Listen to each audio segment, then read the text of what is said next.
Bom dia, pessoal. Hoje não boa noite, mas bom dia, né? Um horário diferente. E aí a gente está iniciando essa nossa aula hoje sobre o direito medieval, ou direito durante a Idade Média.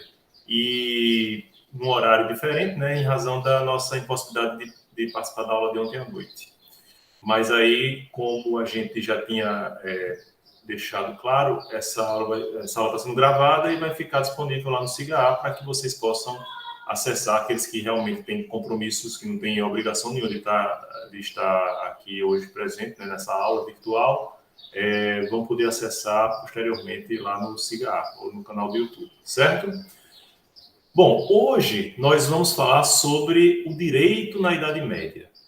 A Idade Média, que é muitas vezes apontada como uma idade das trevas, onde nada de bom se colhe, onde há um retrocesso ou uma idade em que a humanidade um período de tempo, né, um período histórico em que a civilização ocidental se afundou num período de marasmo cultural, intelectual. Essas acusações ou vamos dizer assim, essas simplificações, elas não são de todo exatas nem de todo justas, porque basta a gente ver o que frutificou a partir da Idade Média para ver que não foram anos absolutamente perdidos, né? Esse período que geralmente é colocado na história durante 1000 anos, né, é destacado entre 1000 anos, houve, de fato, grandes acréscimos culturais, né, marcos civilizatórios durante esse período. E também a gente tem que considerar a diversidade de situações sociais, econômicas, isso se a gente falar apenas do mundo ocidental, né? Então, costuma-se visualizar a Idade Média como aquele feudo, né, em que se erigia um castelo e depois esse castelo fortificado para proteger aquele pequeno grupamento de pessoas, uma descentralização. Isso é um modelo típico feudal, mas a Europa, isso para falar na Europa, a experimentava momentos diversos, tanto que, se a gente for rigoroso, esse tipo de organização econômica, ela continuou até o século XIX, porque dizem até, consideram alguns até o século XX, por exemplo, na Rússia, esse modelo também tinha ainda suas reminiscências, certo? Então, vamos fazer aqui um passeio, claro que destacando aquilo que de mais importante aconteceu nesse período, mas com o cuidado de não fazer cometer aquele velho pecado, já que a gente está falando numa idade que é muito próxima até da, da influência da Igreja Católica, Apostólica Romana. Não vamos cometer o pecado de planificar e simplificar demais a riqueza desses períodos históricos, certo? Bom, vou começar aqui apresentando para vocês a nossa tela. Aqui, direito medieval. Direito medieval, como eu disse, que apesar de a gente ver associado a ele, ou à Idade Média, né, o período medieval, apenas trevas,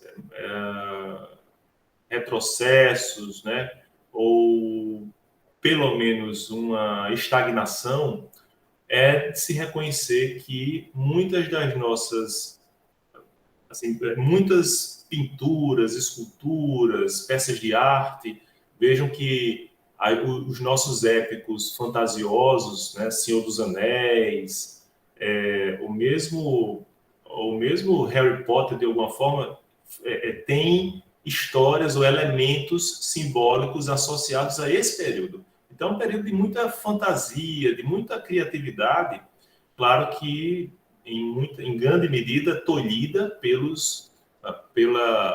chancela da Igreja Católica. Obviamente, aquilo que interessava a Igreja era difundido, o que não interessava era simplesmente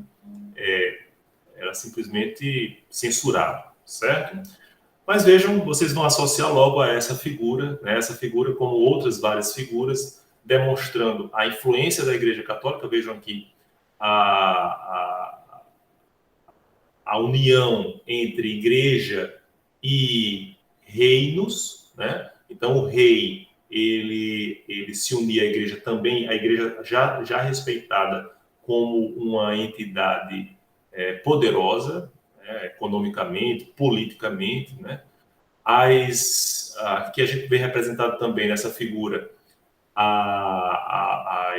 as guerras promovidas por essa igreja. A gente tem como representante mais palpável dessas guerras santas as cruzadas, que foram promovidas pela igreja, supostamente para retomarem os solos sagrados, mas obviamente estavam envolvidos ali interesses econômicos inegáveis, né?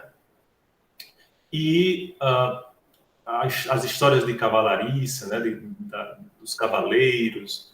Então, é um período também de muita criatividade e que vai nos render também muitas histórias interessantes, certo?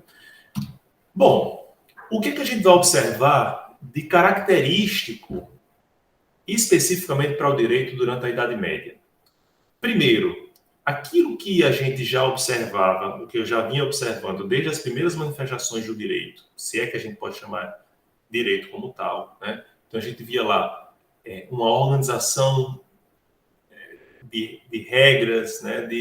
Ou indicações de solução de conflitos no Egito Antigo, dentre os hebreus, ou os povos da Mesopotâmia, depois os romanos, né, os gregos e romanos, os romanos especificamente, que foi objeto da aula anterior, que conseguiram ou que se preocuparam especificamente com a elaboração de um direito mais estruturado, mais pensado, né? Não aquele direito difuso da cultura, mas um direito que se estudava e que se desenvolvia, né? Essa mesma ideia que está impregnada nessas primeiras manifestações permanece aqui também. Que ideia é essa? O direito é visto como uma consolidação de como as coisas devem ser. Então, como é que se resolvia um problema entre vizinhos? Sempre se resolveu dessa forma. Então, essa é a maneira que deve se resolver esse problema específico da nossa época, certo? Como é que se resolvia um problema relacionado à arrecadação de tributos para o órgão político? Sempre foi dessa maneira. Então, vai permanecer sendo assim. A grande diferença aqui que a gente vai perceber é que essa ideia do direito como tradição sempre se resolve dessa maneira, então é assim que se resolve. Ela vai ter uma pequena mudança. Por quê?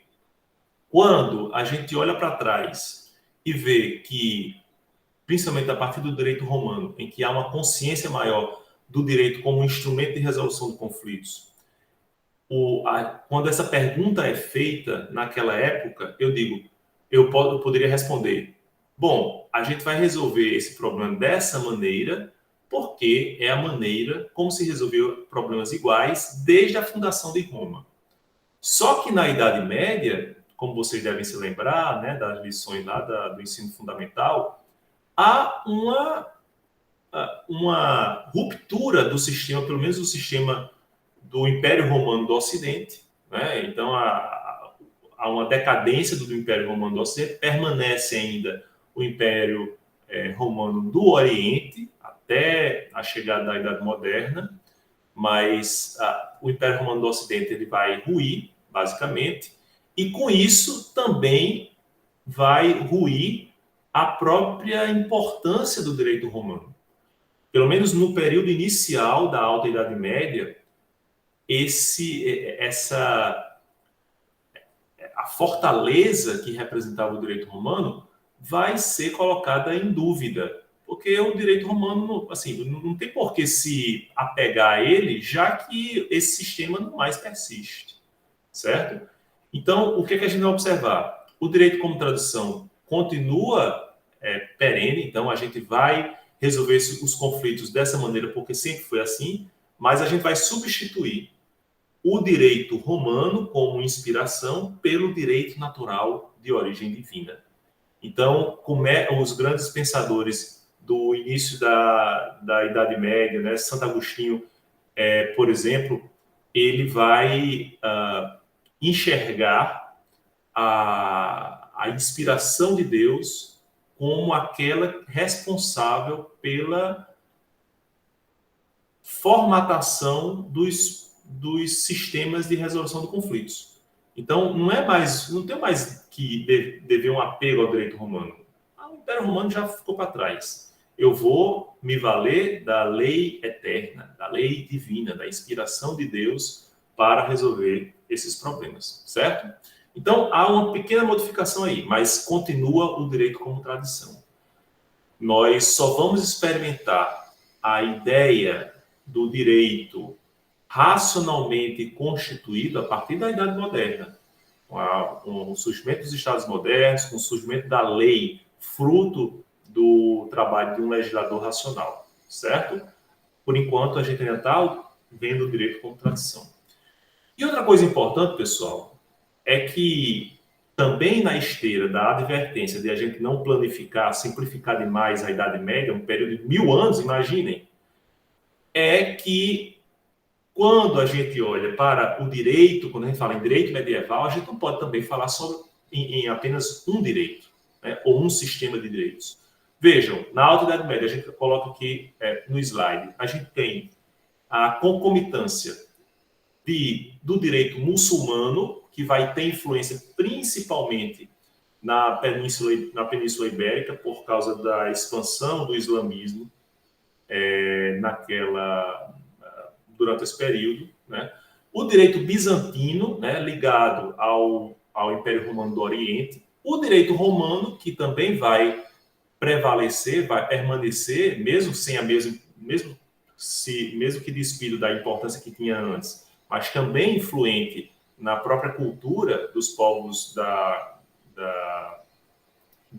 dos povos europeus.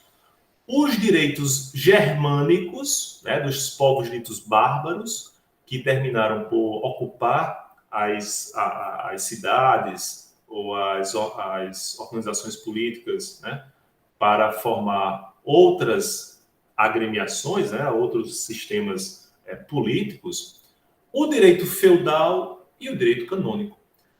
Então, coexistem, né, cooperam, muitas vezes se conflitam, mas para depois fazer uma nova combinação, vários sistemas de direito. Por isso que a gente pode falar de um direito medieval, um sistema único de direito medieval. Isso na Alta Idade Média.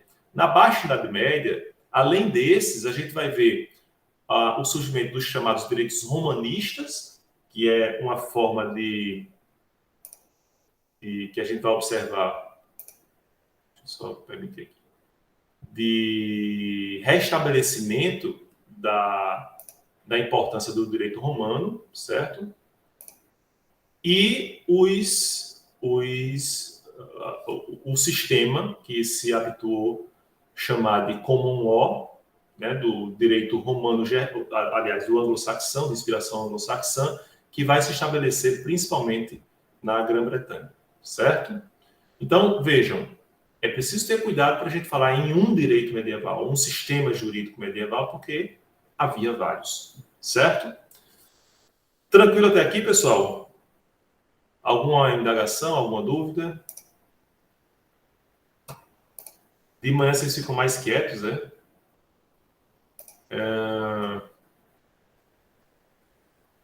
Ok. Então vamos prosseguir aqui. Quando der mais ou menos, daqui a uns 15 minutos, aí a gente fala sobre o grupo, tá certo? Acho que vai ter representante para todos de todos os grupos. Bom, vamos falar agora sobre um desses sistemas. Talvez até falar em sistema seja complicado, porque é um direito que, ainda como tradição, ainda não existe uma preocupação na organização desse direito.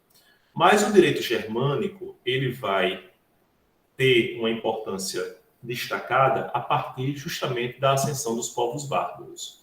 Os povos bárbaros, né, a gente vê aí alguns quadros que fazem alusão a esses povos, né? Aqui à esquerda, aqui tem uma figura da Europa bárbara, as formas como eles se vestiam, né? Muitas figuras relacionadas a armas, e quando a gente fala em povo bárbaro, né? Eu acho que tem até uma série, Os Bárbaros, que indica justamente essa natureza belicosa, né, de invasão, de dominação, mas não necessariamente a gente vai observar essa invasão a partir da guerra, certo? Há muitas vezes a invasão bárbara também acontece paulatinamente, devagar, né, às vezes de forma até não sentida por toda a Europa. Quando a gente vê Átila, por exemplo, no seu cavalo, a gente imagina justamente essa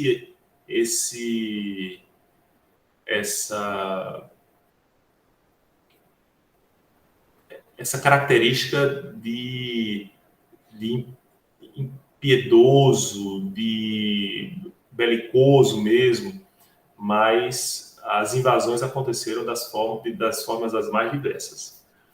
O que a gente vai observar dentro da cultura dos povos bárbaros, de uma forma geral? O que a gente vai ter como características? Primeiro, há uma associação entre direitos reais e direitos políticos. Então, vejam como isso é determinante, inclusive, no modelo feudal, econômico feudal, que vai se estabelecer nesse período.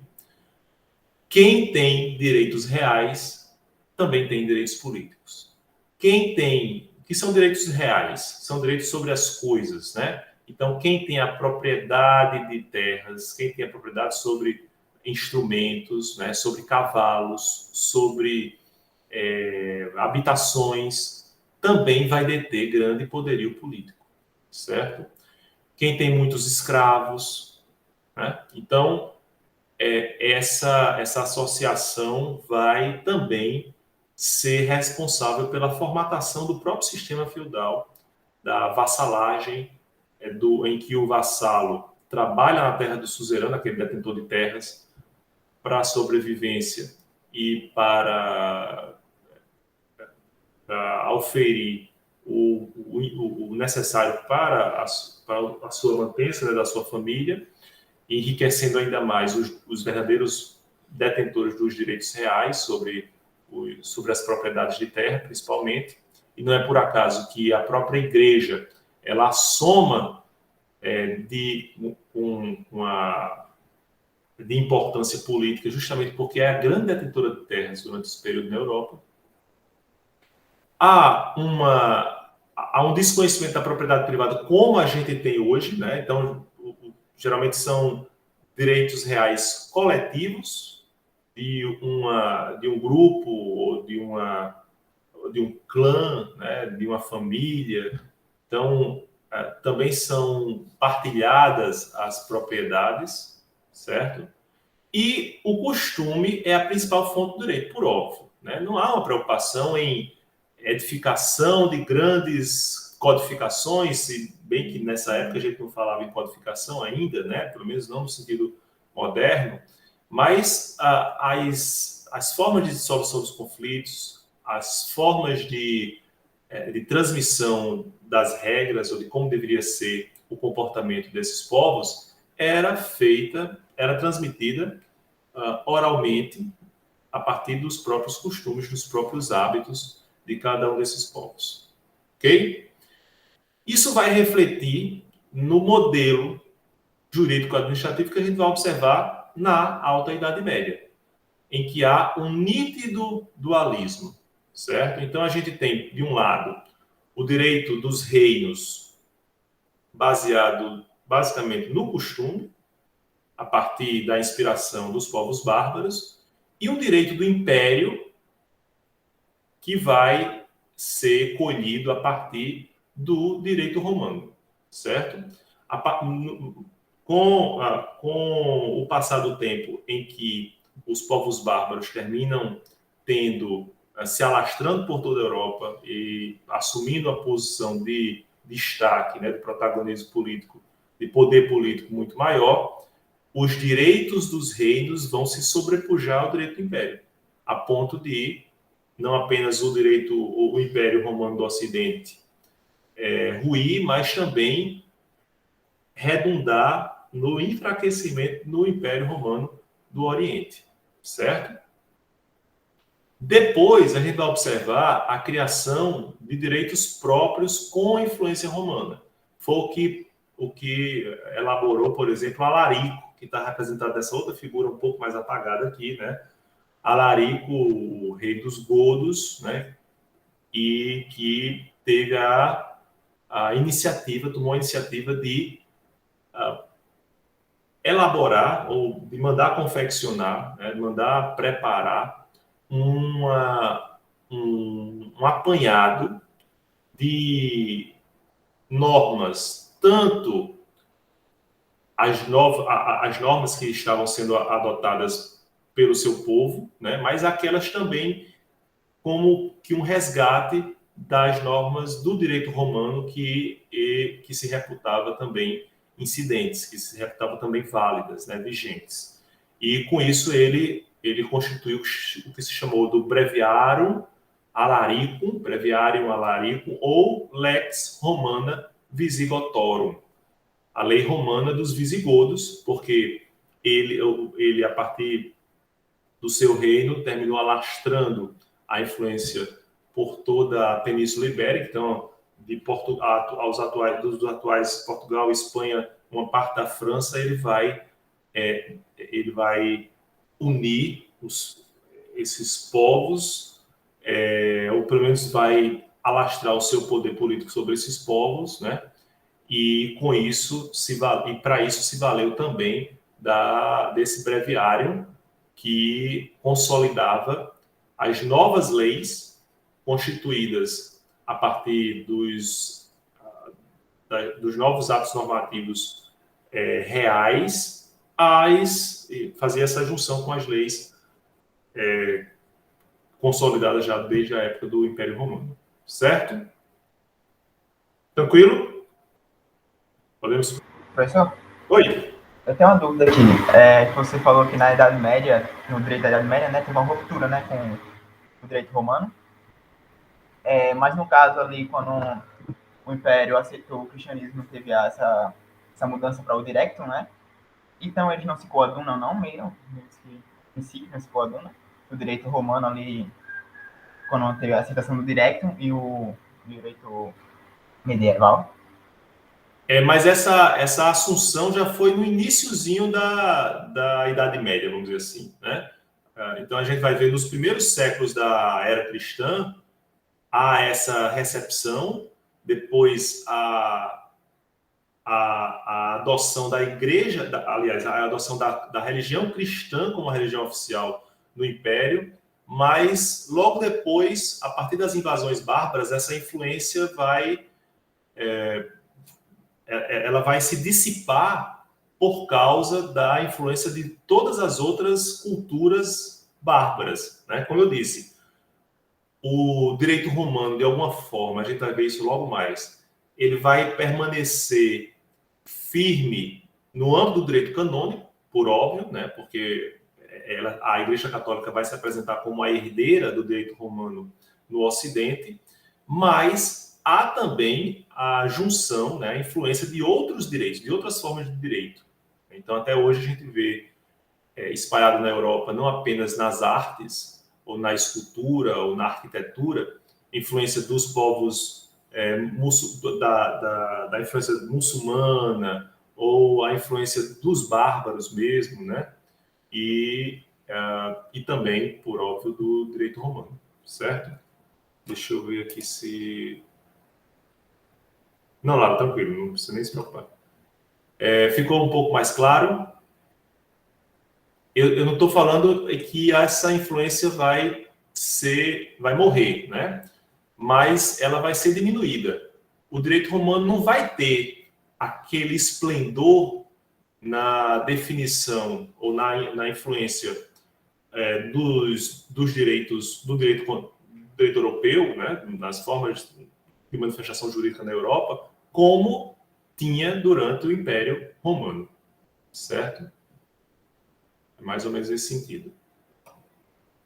Ok. Tranquilo, pessoal.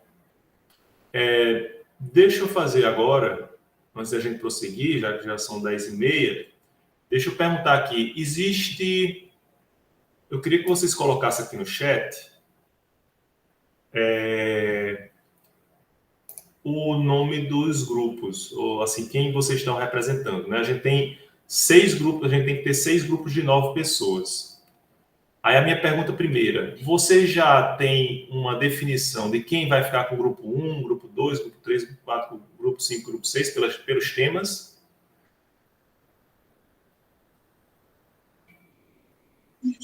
Professor, Oi. a gente fez a lista dos grupos, e colocou como grupo 1, 2, 3, 4, 5, mas só para numerar mesmo. Sim. Porque a gente sabia que os temas seriam definidos pelo senhor. Perfeito, tá ótimo. Pronto, já que vocês têm aqui, tem como colocar aqui no chat? Se não puderem, eu posso puxar aqui, professor, do grupo. Pronto, Da última. acho que já colocaram aqui. Grupo 1, grupo 2, grupo 3. Já joguei aí, todo mundo. Tô puxando, ok. Faltam 4, 5, 6. Deixa eu ver se você consegue. É porque deve ter faltado caracteres. Eu vou botar o resto, foi mal, professor. Certo. Tem o 1, 2 e 3. Eu vou apresentar aqui na tela para ficar, inclusive... Tem um grupo 1, Maria Clara, Jefferson, Augusto, Fabiano. Grupo 2, Kelly, Érica, Magnus, Matheus, Robson, Newton, Matheus, Ana e Ivan. Grupo 3, Nelson, Maria, Pedro, Letícia, Lívia, Vanessa, Georgia, Misael, Matheus. Temos aqui, Matheus Sá e o outro Matheus. Grupo 4, Wenderson, Gislane, Laura, Luiz, Ítalo, Maria, Gabriel, Valesca, Maria Clara.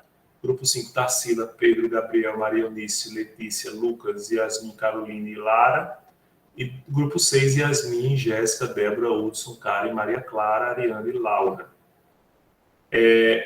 Tem alguém que está sem grupo? Porque eu tenho, por exemplo, o grupo 6 tem um que pode entrar. O grupo 1 também só tem 4 integrantes. Só para esclarecer, professor, foi feito isso aqui no grupo da sala, então não sei se também estavam presentes todos os alunos. Sim, entendi. Então, como é que estamos aqui? Então, eu vou fazer o seguinte. Eu vou... São quantos alunos na lista? A gente tem 4 grupos com 9 e um com 8. Então, já dá nessa... 44, 48. 48. Já tem quase o número total. São 53 alunos na turma. Acho que só ficou faltando esse grupo, no primeiro grupo, eu acho. No primeiro grupo, né? Então, vamos lá. Já que a gente tem os grupos já definidos, o que já melhora demais o trabalho da gente, vamos fazer o seguinte. Eu queria que vocês dissessem qual grupo de preferência que vocês gostariam de assumir. Por exemplo, grupo 1, tem algum representante aqui? Maria Clara, Jefferson, Augusto, Fabiano? Vão logo escolhendo, tá? Ninguém? Professor, quais são os temas? Vocês... Eu perdi. Tá lá no SIGA. Os temas são relacionados a um dos... Deixa eu ver se eu consigo baixar aqui.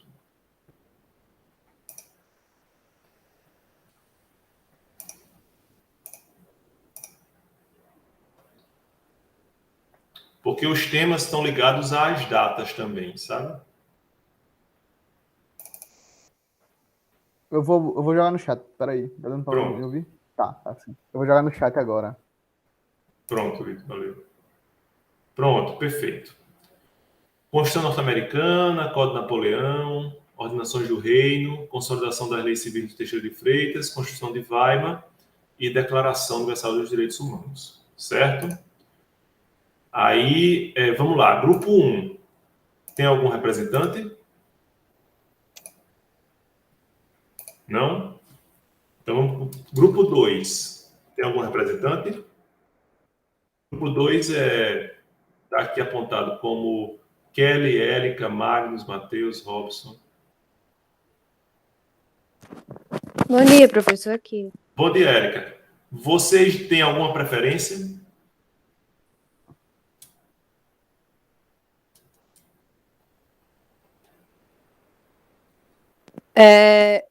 De tema, não, mas uma das pessoas pediu para não pegar a apresentação do dia 7. Foi a Dia Kelly. 7 Não de sei bem dezembro, né? por quê. Isso. Certo. Pronto. Então vocês não têm preferência. Só não Só não o grupo dia 1. 7. Isso. Vou botar aqui, grupo 2, não, dia 1. Grupo 3. Grupo 3 Não, prof, é dia 7. Então, dia 7 de dezembro Sim. é o grupo, é o dia 1. Ah, entendi. Entendi. Não é isso mesmo? Isso. Grupo 3, preferência ou rejeição?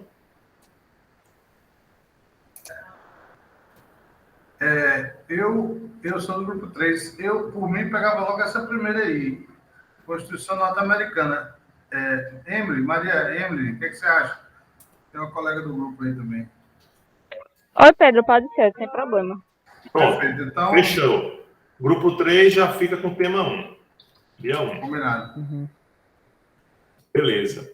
Grupo 4, que é o Anderson, Gislane, Laura, Luiz, Ítalo, Maria Alice. Opa, professor, bom dia. Bom dia, Gabriel. Nosso grupo, bom, a gente ia rejeitar o dia 1, mas já foi pego. Já foi pego, ótimo. Então a gente meio que ficou, vai como que possa disso aí? Código Napoleão. Napoleão, né? Isso, maravilhoso. Ótimo. Que deixa eu ver aqui qual dia. Dia 2. O segundo.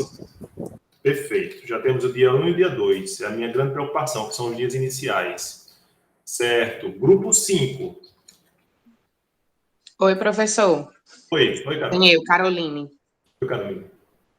A gente tinha preferência pelo tema dos direitos humanos. Direitos humanos no dia 6.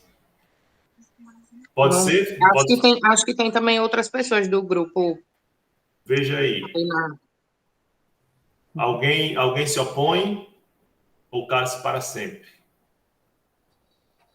Por mim, pode ser esse mesmo. Pronto. Então, grupo 5, dia 6. Ok.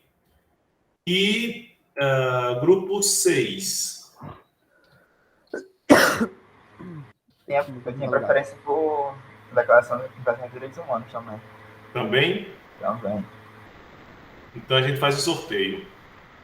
A menos que o grupo 5 abra mão do dia 6. Ou o grupo 6 abra mão também. Vamos voltar aqui ao grupo 2. Grupo 2. Vocês preferem, já que é qualquer um menos o grupo 1, vocês preferem ordenações do Reino de Portugal ou consolidação das leis civis de Teixeira de Freitas? Ou Constituição de Weimar? Faz sorteio o resto, professor. É? Porque não tem mais ninguém aqui do meu grupo, eu acho. Aí eu não quero me meter, assim, em confusão. Não quer se comprometer, né? Exatamente. Então, vou fazer o seguinte. Eu vou sortear aqui. Há uma composição possível entre o grupo 5 e o grupo 6? Ou bora para o sorteio? Sorteia. Certo. Então, vamos lá.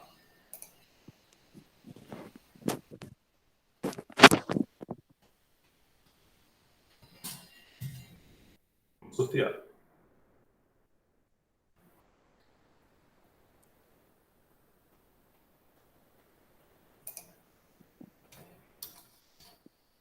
Vou sortear agora o grupo 5, certo? Se o grupo 5 ficar, se der aqui número 1, fica dia 5. Aliás, deixa eu ver aqui. Eu vou fazer outra sistemática. Tem grupo 5 e grupo 6. Se for sorteado o número 1, o grupo 5 fica com dia 6. Se for sorteado o número 3, o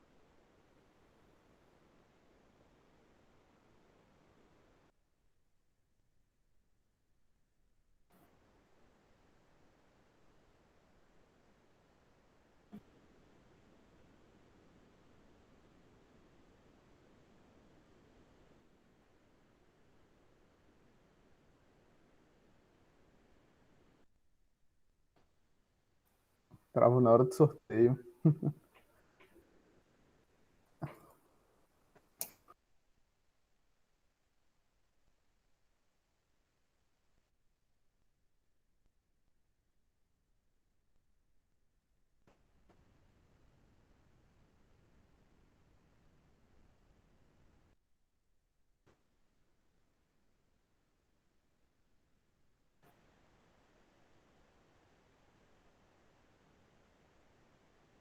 falhou.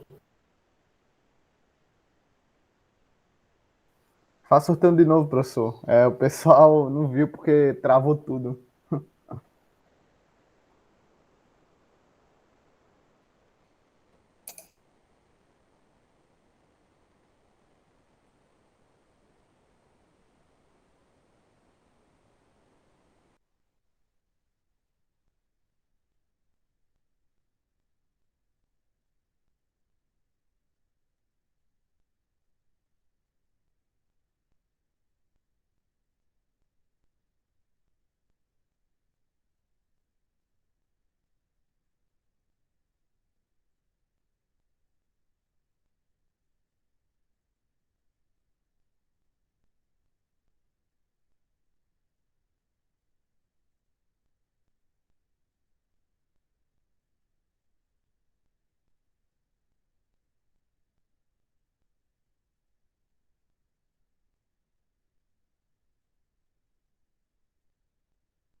Acho que minha internet caiu, né? Estão me ouvindo agora? Estamos sim, professor. Pode fazer o sorteio de novo que caiu legal. Não saiu. Caiu aqui a internet, não consegui nem fazer o sorteio. Então, deixa eu explicar para vocês a regra. Se for o grupo... eu vou botar aqui 1 e 2, certo? Se der número 1, o grupo 5 escolhe o dia 6. Se for o número 2, o grupo 6 escolhe o dia 6. Tá certo? Tá bem entendido? Então, vou lá. Daqui vocês estão vendo a tela, né, do sorteador? Estão vendo? Não. Certo. Não tá vendo? Agora sim. Peraí. Estão vendo agora? Sim. Responda aí, porque eu não estou vendo. Pronto. Vamos lá. Como eu ia dizendo, Alea jacta est. Foi sorteado o número 2. Então, o grupo 6 fica com o dia 6. Dia 6. Certo? E aí o grupo 2 e o grupo 5. O grupo 5 tem alguma preferência por outro dia? Nós já temos o dia 1, o dia 2, o dia 6. E aí faltam agora... Dia 8, né, professor? Dia 8 de fevereiro. Não, é porque eu estou colocando... Vitor, porque caiu aqui, você pode colocar de novo os temas. O que eu considero dia 6 é a sexta apresentação. Ah, sim, entendi. Certo? Então, nós temos já aqui o grupo 1. A gente já tem o dia 1, dia 2, né? A gente já tem o dia 6, que é direitos humanos. E aí nós temos ainda dias 3, 4 e 5. Dia 3, ordenações do rei. Dia 4, consolidação das leis de Teixeira de Freitas. Dia 5, Constituição de Weimar. E aí?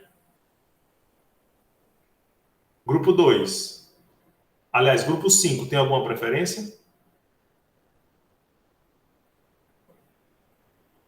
O grupo 4 ficou com qual? Código Napoleônico. Ah, tá. O grupo 4 ficou... Deixa eu recolocar aqui, então. Grupo 4. Napoleão. O grupo 6. Direitos humanos, né? DDHH. Quem ficou com o dia 1 mesmo? Grupo 3. Grupo 3. Ficou Estados Unidos. Oi, Lara. O grupo 5 pode ficar com República de Weimar. Perfeito. Grupo 5, Weimar. E ficaria o grupo 1 e o grupo 2 para sorteio, aparentemente.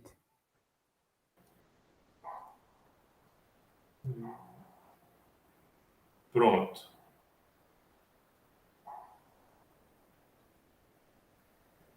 Pronto, Vitor. O Vitor já está sistematizando aqui. Então, ficaria o dia 3 e o dia 4. Deixa o 2 com consolidação das leis civis. Pronto. Então, o dia 4 fica com o grupo 2. Não, dia 25, não? Não, é o dia 2. Sim, o dia 4. O dia 4 da apresentação. Porque como eu botei grupo e dia, está tudo confuso aqui. Mas... O juízo já tá daquele jeito. Fim de ano, né? É grupo 2, né? Pro dia 4. Dia 4, que é a consolidação das leis civis de Teixeira de Freitas, fica com o grupo 2. Pronto.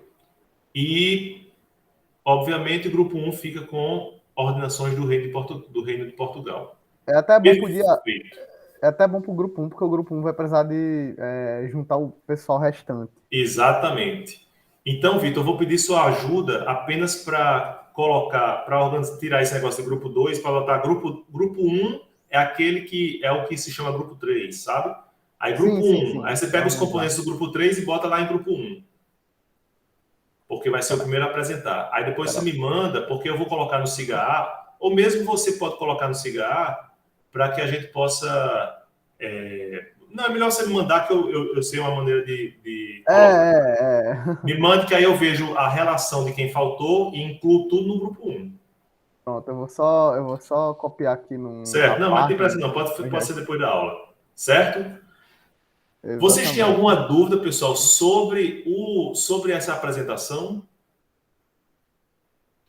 O que é que vai acontecer? A gente vai ter a aula, por exemplo, a próxima aula, você já vem aqui, dia 7 de dezembro, já tem a primeira apresentação. Eu vou falar sobre o sistema do Common Law. A gente vai falar sobre o direito inglês e depois sobre o direito norte-americano. no âmbito do direito norte-americano, há um destaque obviamente, para a Constituição dos Estados Unidos. E aí, o grupo vai ter 15 minutos para fazer essa exposição. É como se fosse uma introdução, né? Vocês vão preparar um trabalhozinho escrito, né? Escrito não, vocês podem digitalizar. Obviamente, vocês não vão me entregar pessoalmente, né? Vocês vão mandar para mim com aquela antecedência que a gente estabeleceu lá no roteiro, certo? Então, só para recapitular aqui. Onde é que está?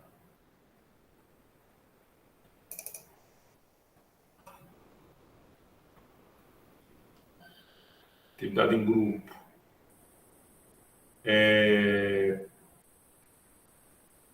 Aqui mais ou menos o que a gente está falando. Aí é o seguinte, no dia que está deixa eu aumentar aqui. No dia vai haver um sorteio dentro dos integrantes do grupo para saber quem vai fazer a exposição, certo? Vocês podem preparar slide no PowerPoint ou no Prezi ou qualquer outro sistema que vocês quiserem. Vocês podem também só fazer a exposição sem slide algum, tá certo? Vai ficar ao inteiro alvedrio do grupo definir essa sistemática, certo? Mas, de todo modo, apenas uma pessoa vai apresentar, porque ela vai ter 15 minutos para apresentar o seu trabalho. Então, o grupo da Constituição Norte-Americana vai ter 15 minutos para falar sobre a Constituição Norte-Americana. Ah, professor, mas é impossível falar sobre... Então, você vai ter que falar aquilo que a gente foca aqui.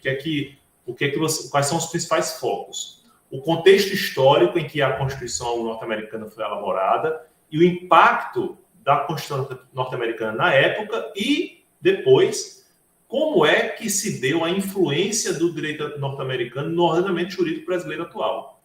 Em que medida ela teve influência no direito brasileiro, por exemplo, em que medida isso pode ser percebido, certo? É basicamente isso. E aí, no dia da apresentação, ou até o dia da apresentação, às 6 horas da manhã, vocês vão me mandar para o e-mail institucional, né, o morton.medeiros@ufrn.br, um relatório, né, um relatório simplificado sobre sobre o seu trabalho, sobre a sua pesquisa, certo? O que é esse relatório simplificado, professor? É igual aquele nosso roteiro lá do seminário de introdução? Não. Aquilo é um roteiro em que a gente só tinha lá na introdução, aqueles que foram meus alunos no semestre passado, o roteiro de introdução eram apenas tópicos, né? Então você tinha lá 1 ponto, introdução, 2 pontos, sei lá, direito natural, blá, blá, blá, certo? Aqui não, eu quero um relatório. É um relatório simplificado, né? Não, eu não quero que vocês desenvolvam um artigo científico. Um relatório da pesquisa de vocês, trazendo, inclusive, bibliografia, né? As suas fontes bibliográficas, que resumam, né? Que apresentem as conclusões a que chegou o grupo, né? Então, a pesquisa que vocês fizeram sobre o contexto histórico, sobre os antecedentes, etc, etc. Entenderam? E aí, nesse relatório, vai ter que estar lá o nome dos integrantes do grupo, e isso vai ser ao lado da apresentação, né, da exposição, que vai ter nota 3, vai ser também o relatório que vai me servir como baliza para dar nota a vocês. Então, a pesquisa empreendida pelo grupo vai ter nota 4, a bibliografia pesquisada vai ter nota 3, tá certo? E assim a gente compõe já a nota da segunda unidade. Certo? Alguma dúvida sobre esse roteiro ou sobre o trabalho em si, pessoal?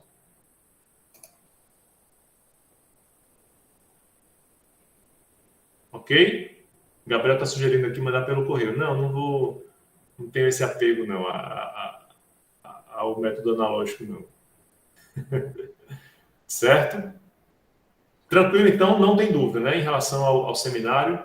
Se surgir dúvida, vocês tanto podem mandar uma mensagem para mim, para o meu e-mail institucional, como até Vitor, com certeza, se propõe a tirar qualquer dúvida, que já passou por isso também. Não nesse modelo, né? Mas pode orientar aí vocês a a fazer esse trabalho. Certo? Certo. Ok. Oi, Vitor, diga aí. Não, já tá, só para dizer que já tá no. Eu acabei de mandar já a listagem dos grupos aí. Vai ser rápido, viu? Pra... não fiz aqui no. Tá Beleza, ótimo. ficou tranquilo. Aí eu aguardo também, eu já posso dar publicidade no grupo do. Agora que o pessoal já tô vendo que eles já estão ajeitando lá também as coisas no grupo. Se quiser, pode colocar, não tem problema não. Mas eu vou colocar assim, oficializar no cigarro para Sim, os sim. faltosos. Principalmente por causa do grupo das ordenações aqui, porque realmente vai precisar completar. Exatamente, porque só são 4 pessoas, Exato, certo? Acho que alguém levantou a mão, não? Professor, aí referente à nota da primeira unidade, como é que vai ser? A nota da primeira unidade vai ser a somatória das atividades de vocês. Então, a gente tem a nota da primeira unidade. Assim, o que for primeiro, se as atividades, a gente completar 10 tarefas antes da apresentação do último grupo, que deve acontecer, a gente já vai ter a primeira nota. A segunda nota vai ser a nota do seminário, né, da apresentação dos grupos. E a terceira nota vai ser uma coisa que eu vou só comentar em 2022. Certo? Ok? Bom, vamos lá. A gente fez aqui um apanhado sobre a Alta Idade Média, ou seja, no início da Idade Média, em que se estavam estabelecendo os fundamentos desse modelo social, econômico, cultural que prevaleceu durante esses 1000 anos, certo? E na Baixa Idade Média, quando já se vislumbravam algumas modificações, algumas mudanças que permitiram o surgimento do Estado depois, né? O que vão dar ensejo a uma iluminação, né? Um renascimento cultural, científico, e depois até a própria formação dos Estados modernos, dos Estados nacionais. Na Baixa Idade Média, a gente vai ter um resgate, por assim dizer, da importância do direito romano. Então, com o surgimento das universidades, qual é a primeira fonte que as universidades vão buscar, né, como fonte do saber? E isso fala especificamente das letras jurídicas, né, dos estudos do direito. Exatamente no direito romano, certo? É aquilo que havia de mais sofisticado, de mais bem elaborado, né? E principalmente havia compilações escritas, a gente não precisava se fiar apenas nos costumes dos povos para colher essas lições, certo? Então, por isso, há, na Baixa Idade Média, um resgate da importância do direito romano. E, com isso, vai se formar o que se denominou sistema romano-germânico, que vai aliar, portanto, tanto o direito romano, que é tido como erudito, mas erudito por quê? Porque é aquele que é estudado nas universidades, certo? Como o direito consuetudinário, o direito costumeiro germânico, dos bárbaros germanos, certo? Então, vamos ter uma mescla aí de direitos consuetudinários e de direitos escritos, por assim dizer, mas que um e outro não abandonam a ideia do direito como tradição, certo? E, obviamente, pessoal, vocês devem imaginar por que nós temos uma preocupação específica com as compilações de direito marítimo, que aqui acontecem as primeiras viagens de exploração dos oceanos. Então, há necessidade também de disciplina dos direitos envolvendo as navegações. Frete, riscos, né, seguros. Então, tudo que envolve essa prática que vai facilitar o surgimento dos Estados nacionais depois. e da primeira globalização, vamos dizer assim, certo?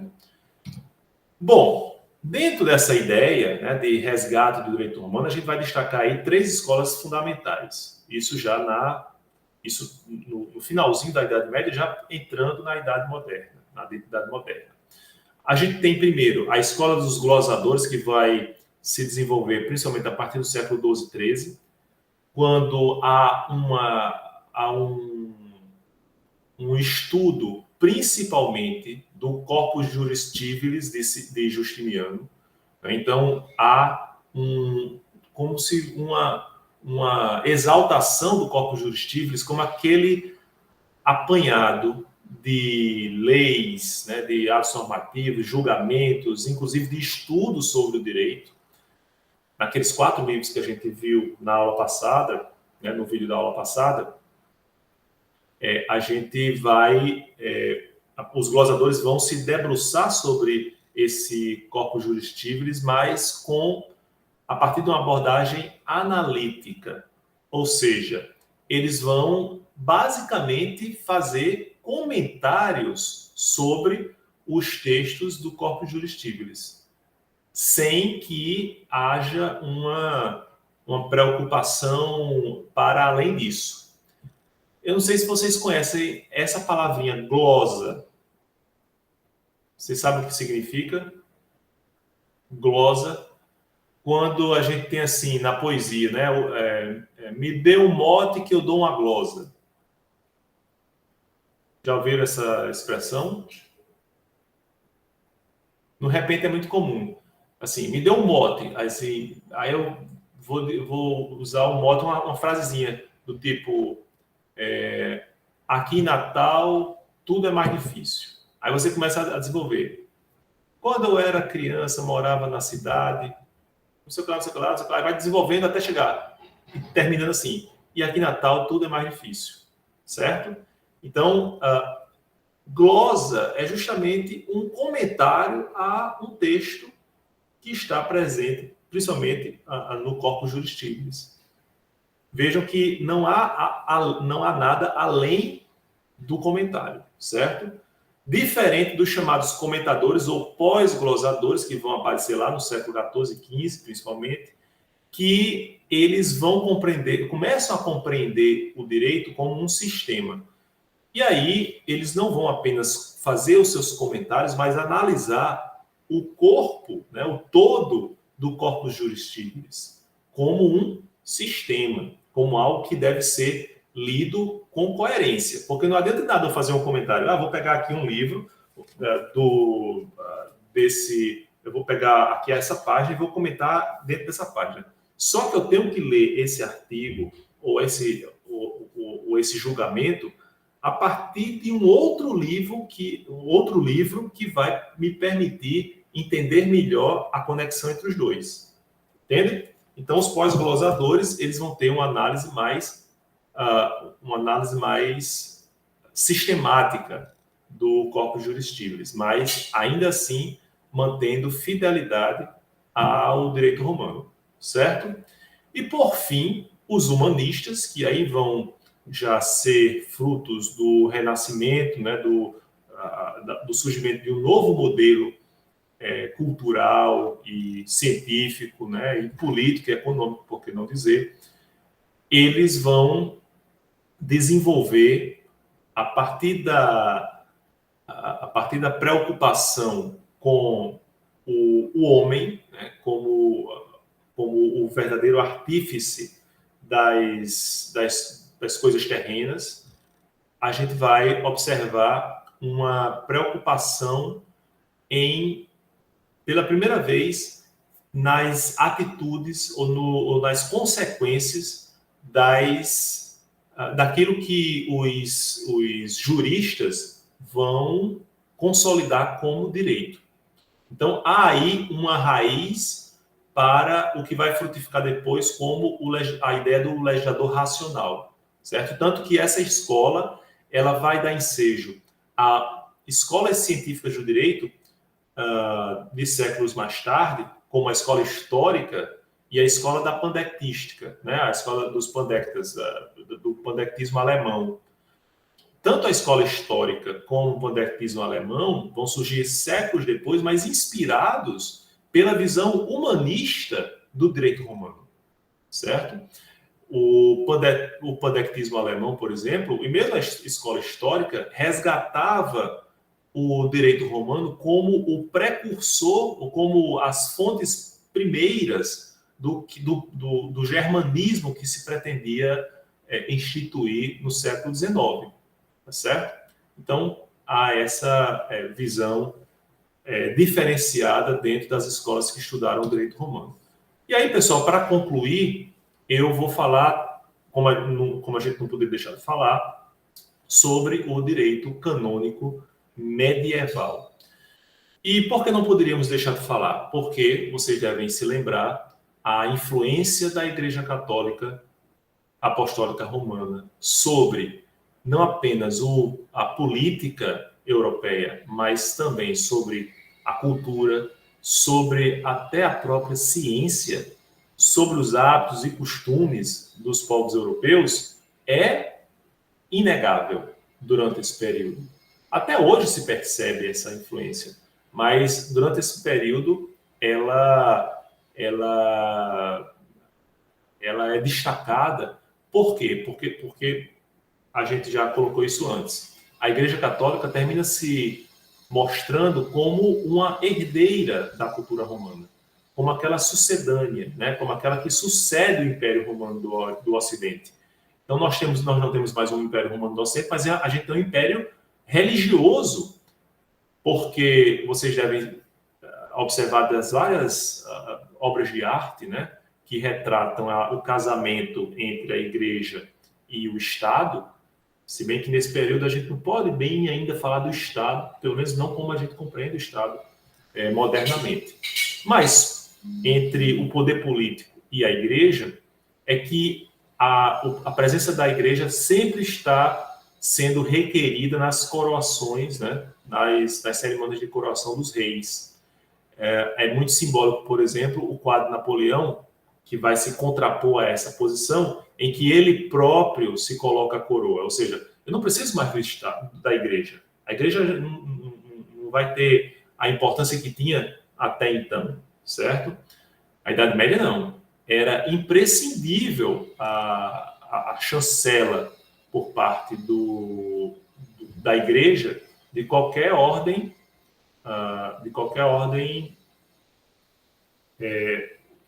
real, vamos dizer assim, certo? Não por acaso, quando a Igreja se contrapôs a um desejo de Henrique VIII, ele terminou criando a sua própria Igreja, né?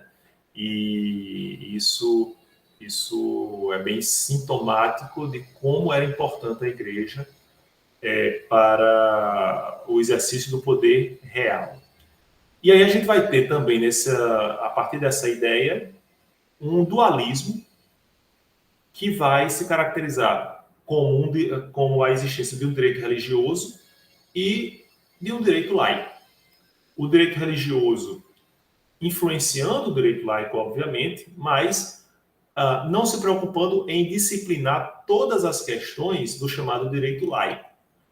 Obviamente, a gente está falando aqui de um direito multifacetado, de várias influências, e, por óbvio, não é a Igreja Católica, né? Não é o direito canônico que vai determinar, por exemplo, os costumes de muitos povos bárbaros.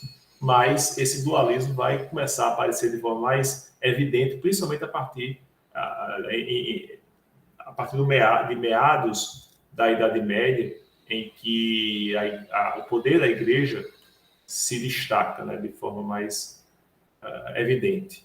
E aí a gente tem, por exemplo, um novo apanhado do Corpus Juris Civilis para perfazer o que se denominou Corpus Juris Canonici, ou seja, o corpo de direito canônico que vai consolidar aquilo que vinha se produzindo até então sobre o direito religioso. Como é que a gente vai destacar a importância, o impacto do direito canônico medieval para a nossa era, pessoal, para a nossa civilização? Primeiro, há uma ideia, a partir da construção do direito canônico medieval, de que o cristianismo ele vai apontar para cânones universais. E aí só um parêntese, né? Por que é que eu chamo de direito canônico? O canon, que vem do grego, ele simboliza regra, né? O cânon significa, né, etimologicamente, regra. E católico, também etimologicamente, explica esse universalismo que vai ser adotado pela igreja. Porque católico sinaliza para universal. Então, o cristianismo católico termina assumindo a ideia de ser universal, de valer para todos, independentemente de cultura, independentemente de localização geográfica, né? Por isso que há uma crítica também, quando a gente fala em direitos humanos, como sendo direitos humanos estritamente ou necessariamente ligados aos valores ocidentais. Existem direitos humanos de matriz ou de formação muçulmana ou asiática? Sim, é possível, certo? Mas é muito forte essa tendência católica do universalismo. E isso termina se fazendo perceber a partir da própria ideia que vai se apregoar no direito de formação ocidental, né? A influência desse direito canônico nessas outras formações ou nesses outros sistemas jurídicos é muito evidente. E outra questão importante, pessoal. O direito canônico vai se sobressair porque termina sendo, durante muito tempo, foi a única manifestação de direito escrito. Nós tínhamos o corpus juris triviris, mas que terminaram sendo colocados de lado, principalmente pelo direito consuetudinário bárbaro, né?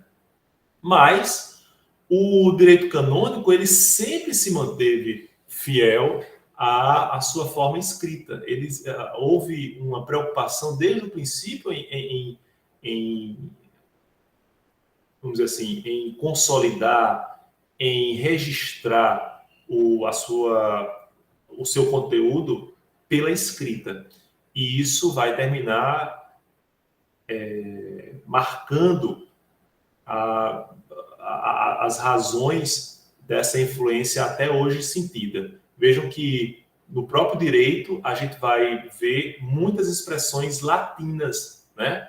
Esse datavein, esse negócio juridiquês, muitas vezes, é decorrente da influência do latim que se manteve vivo, que se manteve cultuado, principalmente a partir da Igreja Católica. Não é muito distante o tempo em que as missas eram rezadas em latim, né? Então, só mais recentemente isso foi modificado, graças a Deus, né? E também, pessoal, a gente vai observar uma influência do direito... Oi? Você sabe que tem uma igreja em Natal que ainda é rezada em latim, inclusive o padre ainda fica de costa também para o pessoal. Isso, de costa para... Exatamente. Eu sei disso porque minha irmã... Pretos, se não me engano. Ia casar... Ela tinha intenção de casar por nessa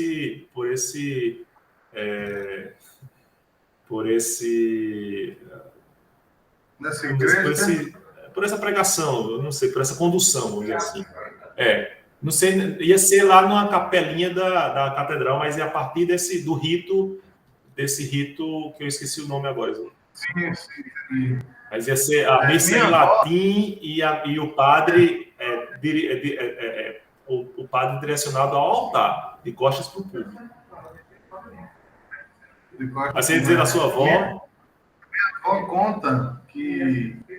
Porque assim, quando eu vi assim, eu sou criado dentro da Igreja Católica, não é? Mas, evidentemente, já com o padre virado para a gente e falando em português.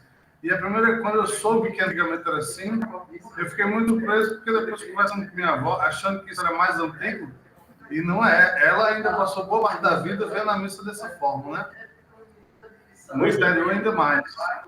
Pois é, mas é curioso, né? Eu fui a uma missa recentemente, e esse final de semana, e aí fiquei refletindo assim, a missa da Igreja Católica ainda assim é muito cheio de ritualismo, as pessoas só ficam repetindo, lendo a folhinha da igreja, às vezes não existe nenhum envolvimento, né?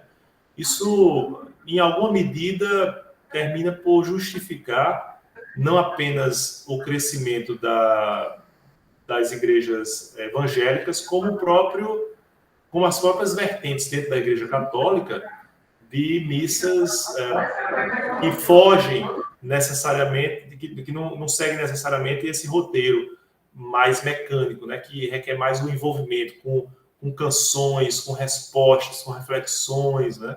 São, assim, é o preço que tem que pagar uma instituição milenar como a Igreja Católica. Eu acho que o grande problema, professor, sobre isso é mais ainda do que a ler a folhinha e fazer a ritualística, mas é fazer sem saber por quê. Exatamente. E quando você repete as coisas, mas sabendo exatamente o que ela significa, ou, por exemplo, você levanta porque você sabe por que tem que ficar em pé, ou sabe, aí facilita, mas é verdade. A formação é muito fraca, né? Hoje tem muita gente para pouca igreja, e aí o povo vai aderindo às outras, né? É verdade. Realmente, Pedro. Mas sempre tem que ser feito, né? Dentro de todo pregador, né? De todo pastor, né? Pastor no sentido amplo, saber como atender às necessidades ou aos interesses do seu rebanho, né? Mas aí, só para concluir, há uma preocupação dentro do direito canônico também com o direito privado, né? Então, a regulamentação de casamento, as relações entre pai e filho, né, entre marido e mulher, eram estabelecidas no âmbito do direito canônico, certo? E até hoje ainda existe isso de forma muito evidente, essa influência. Tanto que, dentro daquela discussão que aconteceu recentemente, da união estável, em primeiro lugar, da união estável entre pessoas do mesmo sexo, depois da concordância com o casamento entre pessoas do mesmo sexo, eu me lembro que algumas pessoas diziam assim, não, professor, olha, eu até entendo que haja uma união entre pessoas do mesmo sexo, mas não chamo de casamento. Ou seja, assim, o apego ainda ao nome, ao que representa o nome, né? Porque não tinham dificuldade de enxergar nisso o que era tido como casamento, ainda na tradição católica, né? Então, obviamente, os tempos mudam e o próprio direito vai se amoldando a essa mudança, certo? Não estou falando com você, falo já. Ok, pessoal? Alguma dúvida? Bom, então, não tendo mais dúvida, aqui o resto do pessoal já saiu, né? Eu vou deixar gravado, né? Vou acabar aqui a gravação. Peço desculpas por esse incidente aqui, a gente perdeu a conexão, mas e peço desculpas também por não ter conseguido dar aula ontem à noite, mas aí, se Deus quiser, na próxima terça-feira, com a apresentação do nosso primeiro grupo, nós já temos a retomada dos horários habituais, tá certo?